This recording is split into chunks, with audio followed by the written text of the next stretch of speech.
అస్మద్గురుభ్యో నమ. మనం ప్రహ్లాద చరిత్ర చాలాసార్లు చదువుకున్నాం. అందరికీ తెలిసిందే ప్రహ్లాద చరిత్ర. అయితే మళ్ళీ ఓ మారు ప్రహ్లాదుడి తాలూకు భక్తి పారవశ్యం ఎంతటిదో ఓ మారు మళ్ళీ స్మరించుకుందామని విన్నపం చేస్తున్నాను. ఆయన ప్రహ్లాదుడు నిరంతరం శ్రీమన్నారాయణమూర్తిని ధ్యానిస్తూ ధ్యానిస్తూ ధ్యానిస్తూ ఆయన స్థితి ఎలా ఉందో చెప్తున్నారు. పోతన గారు చాలా అద్భుతంగా వర్ణించారు. 2 పద్యాలు పోతన గారు రాసినటువంటి మహాభాగవతంలో 2 పద్యాలు, ప్రహ్లాద చరిత్రలో 2 పద్యాలు మనం అనుసంధానం చేసుకుందాం. ఇందాలనుకున్నాం కదా, నారాయణమూర్తిని ధ్యానిస్తూ ఉండడం వల్ల ఎలా ధ్యానించాడు, ఆయన స్థితి ఎలా ఉంది ప్రహ్లాదుడి అన్నది చెప్తున్నారు. పానీయంబులు త్రావుచున్ గుడుచుచున్ భాషించుచున్ హాసలీలా నిద్రాదులు సేయుచున్ తిరుగుచున్ లక్షించుచున్ సంతత శ్రీనారాయణ పాద పద్మయుగళి చింతామృతాస్వాద సంధానుండై మరచన్ సురారిసుతుడే తద్విశ్వమున్ భూవరా. ప్రహ్లాదుడు అలా నారాయణమూర్తిని తలుచుకుంటూ నారాయణ నారాయణ నారాయణ అని తలుచుకుంటూ ఆయన ధ్యానం ఎంత పరాకాష్ఠకి చేరిందంటే, పానీయంబులు ద్రావుచున్ ఆయన ప్రహ్లాదుడు నారాయణమూర్తిని తలుచుకుంటూ ఏ పని చేసినా నారాయణమూర్తి గుర్తొస్తున్నట్టు. ఆయన ఏ పని చేస్తున్నప్పటికి కూడా నారాయణమూర్తి ధ్యానం మర్చిపోలేదుట. ఆయన పానీయంబులు ద్రావుచున్, నీళ్లు తాగుతున్నా నారాయణమూర్తి స్మరణలో ఉన్నాడు.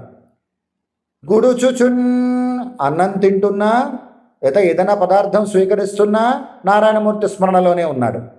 భాషించుచున్, ఎవరితో అయినా మాట్లాడుతున్నాడు అనుకోండి, మాట్లాడుతున్నప్పుడు కూడా తన మనసులో నారాయణమూర్తి మొదలుతూనే ఉన్నట్ట. హాసలీలా నిద్రాదుల్ సేయుచున్, సరదాగా ఆడుకుంటున్నా, నిద్రిస్తున్నా, లేకపోతే ఇటు అటు తిరుగుతున్నా, ఏమి చేస్తున్నప్పటికి కూడా నారాయణమూర్తి అనుసంధానం పూర్వకంగానే చేస్తున్నట్ట.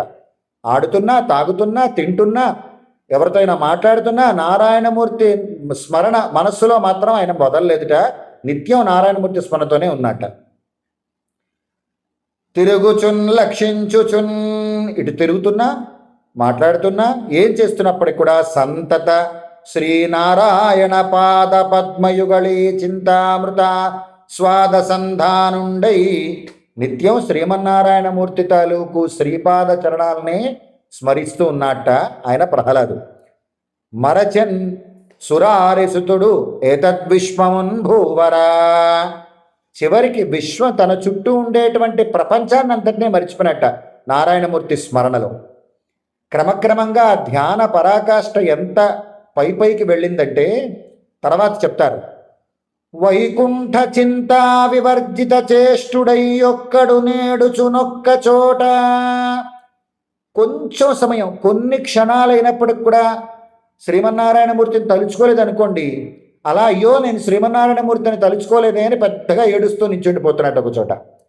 అశ్రాంత హరిభావనారూఢ చిత్తుడై ఉద్ధుతుడై పాడునొక్క చోట, అలా నిరంతరం శ్రీనారాయణమూర్తి స్మరణ వల్ల ఆనందం పొంగిపోయి పాడునొక్క చోట గట్టిగా పాటలు పాడుతున్నట్టు నారాయణమూర్తి సంబంధించినటువంటివి. అంటే నారాయణమూర్తిని తలుచుకోవడం వల్ల ఆనందంతో పాటలు పాడుతున్నట్ట.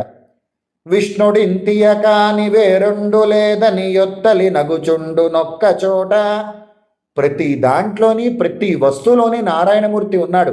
విష్ణు ఇందులో ఉన్నాడని ఇందులో విష్ణు ఉన్నాడు, అందులో విష్ణు ఉన్నాడు, అక్కడ విష్ణు ఉన్నాడు అని చెప్పి సంతోషపడుతూ నవ్వుతున్నట్ట. నలినాక్షుడను నిధానము గంటి నేనని యుబ్బి గంతులు వైచునొక్క చోట, నలినాక్షుడిని తలుచుకొని నారాయణమూర్తిని తలుచుకొని నృత్యం చేస్తున్నట్టు ఒక చోట గంతులు వేస్తున్నట్ట.